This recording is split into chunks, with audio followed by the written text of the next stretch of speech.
अस्सलाम वालेकुम फ्रेंड्स, कैसे हैं आप लोग। उम्मीद है कि खैरियत से होंगे और बहुत अच्छे रोज़े जा रहे होंगे आप लोगों के लिए।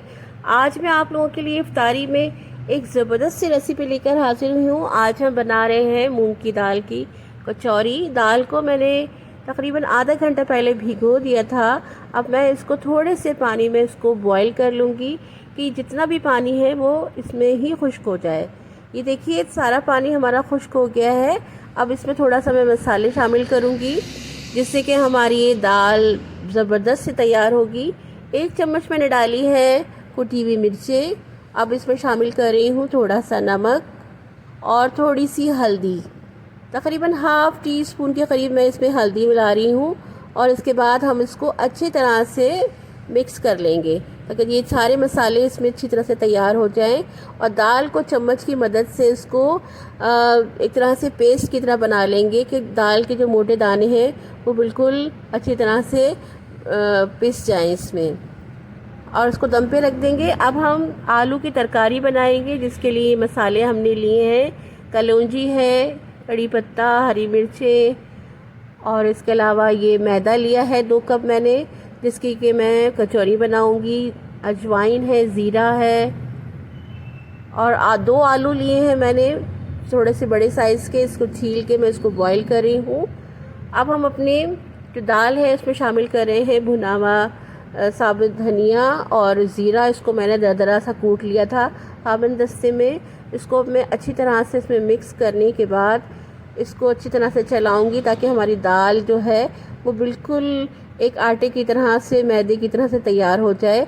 पानी इसका सारा हमने खुश कर लेना है क्योंकि ये कचौरियों के अंदर का मसाला है जो कि पानी इसमें बिल्कुल नहीं होना चाहिए।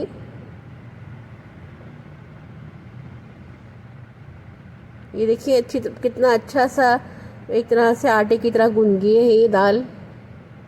मसाले हमने अच्छी तरह से इसमें भून लिए हैं, पानी अब इसमें बिल्कुल भी नहीं है।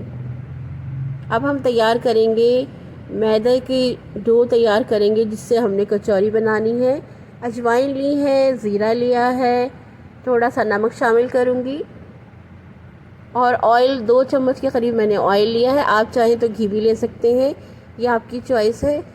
अच्छी तरह से इसको मिक्स कर लूँगी आटे मैदे के अंदर ये तमाम चीज़ें, और थोड़ा थोड़ा पानी डाल के हमने इसकी डो तैयार करनी है।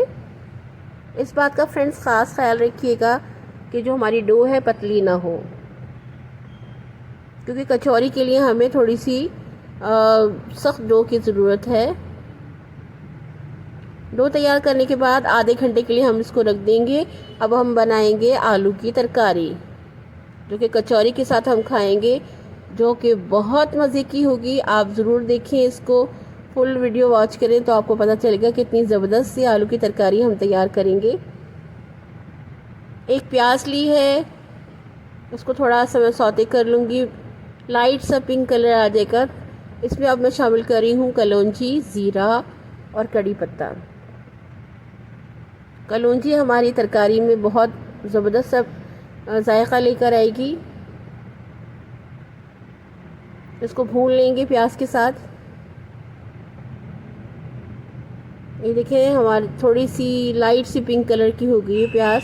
अब हम इसमें मसाले शामिल करेंगे।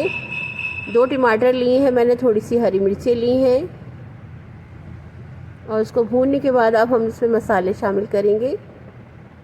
2 हरी मिर्च डाली हैं, हल्दी है, पिसा हुआ धनिया है, कुटी हुई मिर्चें हैं और नमक है।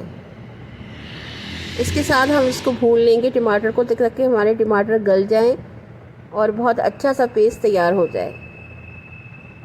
थोड़ा सा पानी डाल के हम इसको भूनेंगे। ये देखिए टमाटर हमारे गल चुके हैं। अब आलू जो हमारे बॉईल हो चुके हैं वो इसमें हम मिक्स कर देंगे।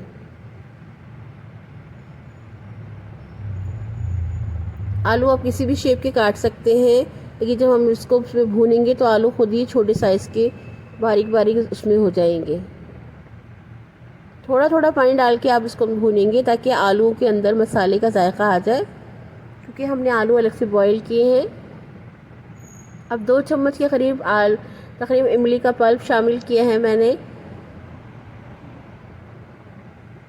जो कि हमारे आलू की तरकारी को 4 चांद लगा देगा। और इसके साथ अब हम इसमें शामिल करेंगे आलू को चम्मच की मदद से छोटे टुकड़ों में उसको कर लेंगे। और जितनी कि हमने दाल की बनानी है कचौरी, उतनी हम निकालेंगे, बाकी की दाल हम इसमें शामिल कर लेंगे। थोड़ा सा पानी डालेंगे इसमें,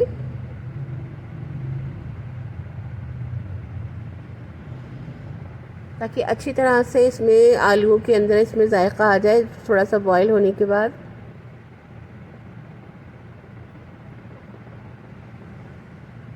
अब हम इसमें थोड़ी सी दाल जो है, इसमें मूंग की दाल जो हमारी थी, हम उसमें थोड़ा सा शामिल कर देंगे ताकि हमारा शोरबा थोड़ा सा गाढ़ा हो जाए और बहुत ही अच्छा टेस्ट लेके आती है ये दाल इसमें आलू की तरकारी में।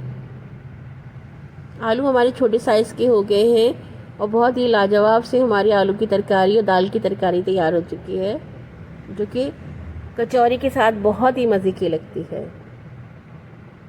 अब हम दाल की छोटी छोटी साइज़ की गोलियां सी बना लेंगे। जितनी हमने कचौरी तैयार करनी है अंदर की फिलिंग के लिए हम ये गोलियां बना रहे हैं। एक ही साइज़ की हम बनाएंगे ताकि हमारी कचौरी भी एक ही साइज़ की तैयार हो, कोई छोटी कोई बड़ी इस तरह ना हो। हमने जो उसमें दाल में मसाले मिलाए हैं वो सिर्फ हल्दी, नमक, मिर्च, कुटी हुई मिर्चें और इसके साथ भुना हुआ धनिया डाला था और भुना हुआ ज़ीरा, जो कि इसमें जायका बड़े लाजवाब सा आता है।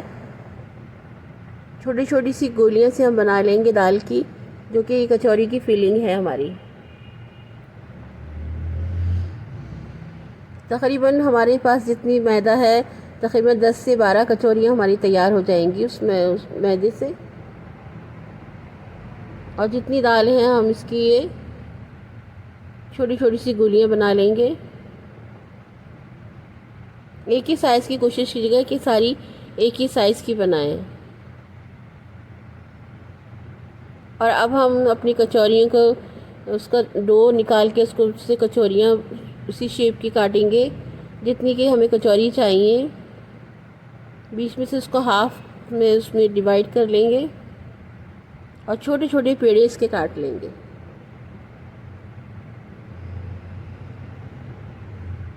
एक ही साइज़ की होनी चाहिए सारे पेड़े, इस बात का ख़ास ख्याल रखिएगा।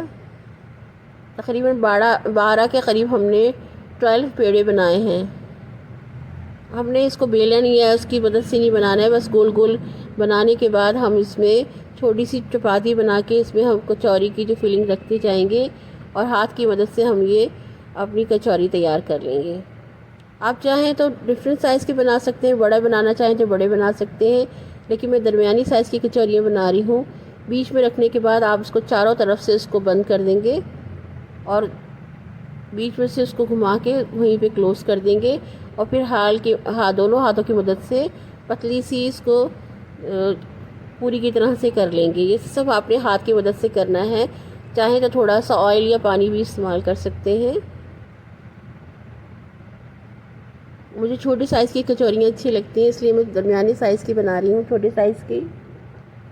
आप चाहें तो उसका साइज़ बड़ा भी कर सकते हैं। इसी तरह हमने अपनी सारी कचौरियाँ तैयार कर लेनी है। बहुत आसान है बनाना, इसमें कोई ज़्यादा रॉकेट साइंस नहीं लगती। बहुत आसानी से हम ये घर कचौरियाँ बना सकते हैं। चाहे तो आलू की उसमें फिलिंग कर लें, चाहे तो चिकन वगैरह कीमा की कर लें, ये आपकी अपनी चॉइस है। लेकिन मूंग की दाल की कचौरियाँ बहुत ही मज़े की लगती हैं।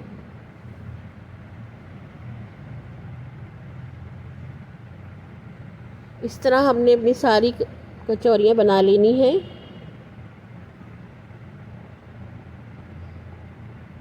ये देखिए हमारी सारी कचौरियाँ तैयार हो चुकी हैं। अब हम इनको, जो हमारा लास्ट स्टेप है, अब हम इसको डीप फ्राई कर लेंगे। ऑयल को हमने कढ़ाई में थोड़ा सा गरम कर लेना है। पहले मीडियम फ्लेम पे हमने ऑयल को अच्छी तरह से कड़कड़ा लेना है और उसके बाद हम इसमें 2 से 3 कचौरियाँ एक साथ सेक लेंगे। 2 से 3 मिनट तक एक तरह से जब हम इसको फ्राई कर लेंगे, जब थोड़ी सी फूल के ऊपर आ जाए तो तब हम इसका साइड चेंज कर लेंगे। पहले एक साइड से आपने इसको फ्राई करते रहना है, फ़ौरन ही इसको नहीं पलटना है, क्योंकि अंदर जो उसकी फिलिंग है वो भी अच्छी तरह से फ्राई हो जाए अच्छी तरह से। स्पैचुला की मदद से इसको ऑयल में थोड़ा सा ऊपर भी डालती चाहिए। ये देखिए एक साइड से फ्राई हो गई है, अब उसको दूसरी साइड चेंज कर लें। थोड़ा सा टाइम लगता है इसमें कचौरी में, जितनी ज़्यादा अच्छी आप कचौरी सीखेंगे उतने ही ये बहुत मज़े की होगी और यकीनन फूलेगी। इसको थोड़ा टाइम दें, कचौरी फूल के ऊपर के आ जाएगी। जब अच्छी तरह से ये फ्राई होती है अंदर से तो ये कचौरी फूलने लगती है। यही इसकी निशानी है कि कचौरी बहुत अच्छी तरह से फ्राई हो चुकी है। ये देखिए कचौरी अच्छी तरह से, दोनों कचौरियाँ तीनों फूल रही हैं। ये जब एक साइड से फूल जाए तो दूसरी साइड से भी चेंज कर लें। ये देखिए कितनी अच्छी हमारी कचौरी फूली है। तीनों ही कचौरियाँ फूल गई हैं अच्छी तरह से। थोड़ा सा लाइट कलर हो जाए ना, पिंक, तब आप इसको निकाल सकते हैं। पहले आपने इसको दोनों साइड से उलटते पलटते रहना है ताकि दोनों साइड से सिक्के, एक साइड से नहीं, दोनों साइड से सिक्के तैयार हो जाएं।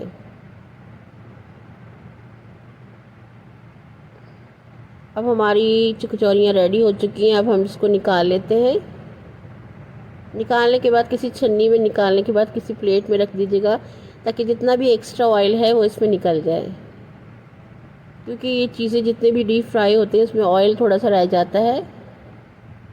अब हम बाकी की कचौरियाँ भी इस तरह फ्राई कर लेंगे। आपने कोशिश करनी है कि एक साइड से अच्छी तरह से जब फ्राई हो जाए तब उसकी साइड चेंज करें। इफ्तार में बहुत ही मज़े की लगती है, हेल्दी भी है। इसमें मूंग की दाल वैसे भी आपकी सेहत के लिए बहुत अच्छी होती है और कचौरी के साथ तो आपकी बहुत ही मज़े आने वाले हैं। इफ्तार में ज़रूर बनाइएगा। और ज़बरदस्त सी आलू की तरकारी भी साथ इसके साथ बनाइएगा। ये लीजिए हमारी पूरियाँ तैयार हो चुकी हैं और आलू की तरकारी भी तैयार है। मज़े से खाएं। ये थी हमारी आज की रेसिपी। उम्मीद है कि आपको ये कचौरियाँ बहुत अच्छी लगी होंगी। आप इसको ज़रूर टेस्ट कीजिएगा, ज़रूर बनाइएगा अपने घर वालों के लिए। सब आपके दीवाने हो जाएंगे और आपसे खाने वाले इसकी रेसिपी ज़रूर पूछेंगे। अगर वीडियो अच्छी लगी हो तो लाइक कीजिएगा। इजाज़त दीजिए। अल्लाह हाफ़िज़।